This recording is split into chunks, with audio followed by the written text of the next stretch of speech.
5 సంవత్సరాలు ఎక్కడ వేసిన మట్టి అక్కడే ఉంది. వీలైతే వీళ్ళు చేసిన పని విధ్వంసం చేశారు.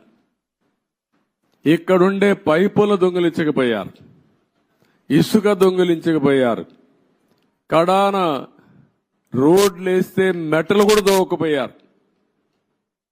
ఇది ఏ విధంగా అభివర్ణించాలో నాకైతే అర్థం కావడం లేదు. ఒక్క బిల్డింగ్ కూడా ముట్టుకోలేదు. ఒక్క రాజధానికి మనం ఆ రోజు కట్టినటువంటి అసెంబ్లీ బిల్డింగ్స్ ఉన్నాయి, పక్కనే సెక్రటరియట్ బిల్డింగ్స్ ఉన్నాయి, ఇంకో పక్క అమరావతి హైకోర్టు బిల్డింగ్లు కట్టాం.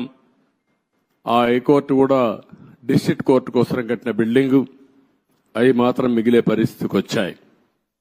ఈ యొక్క రాజధాని మనం చూస్తే దగ్గర ఈరోజు నేను అన్ని తిరిగిన తర్వాత ఇప్పుడే నాకు అర్థమైంది ఏంటంటే ఏం చేయాలని అర్థం కాని పరిస్థితి. 5 సంవత్సరాలు రోడ్లన్నీ పూర్తి అయిపోయినటివి, సగంలో ఆగిపోయినాయి, కొన్ని అయితే 80% పూర్తి చేసి ఆగిపోయినాయి. అదే మాదిరిగా బిల్డింగ్స్ మొట్టమొదటిసారిగా నేను వెళ్ళింది శాసన మండలి, శాసనసభ అభ్యర్థులు ఎవరైతే ఎమ్మెల్యేలు ఎమ్మెల్సీలు ఉండే క్వార్టర్స్కి వెళ్ళాను. 80-70% వర్క్ అంతా పూర్తయింది. మిగిలినటి ఎక్కడ వేసిన గొంగళ అక్కడే మిగిలిపోయింది. ఆ తర్వాత పక్కనుండే ఐఏఎస్ ఆఫీసర్స్, జూనియర్ ఆఫీసర్స్ యొక్క క్వార్టర్స్ చూశాను. అవి కూడా అక్కడే ఉన్నాయి. 70-80% పూర్తి అయింది. పక్కనుండే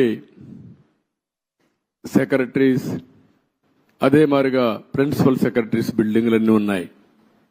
అవన్నీ కూడా తుమ్మ చెట్లు మొత్తం మొలిచిపోయి ఇవన్నీ కమ్ముకుపోయే పరిస్థితి వచ్చింది.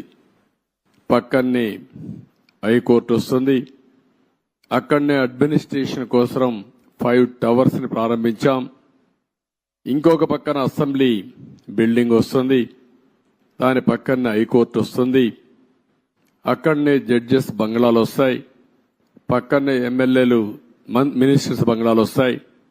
దాని తర్వాత గెజిటెడ్ ఆఫీసర్స్ 1 గాని 2 గాని నాన్ గెజిటెడ్ ఆఫీసర్స్ యొక్క క్వార్టర్స్ వస్తాయి. ఇవన్నీ కూడా ఎక్కడికక్కడ నిలిచిపోయినాయి. రోడ్లు కూడా అధ్వానంగా ఉన్నాయి. చాలా బాధాకరమైన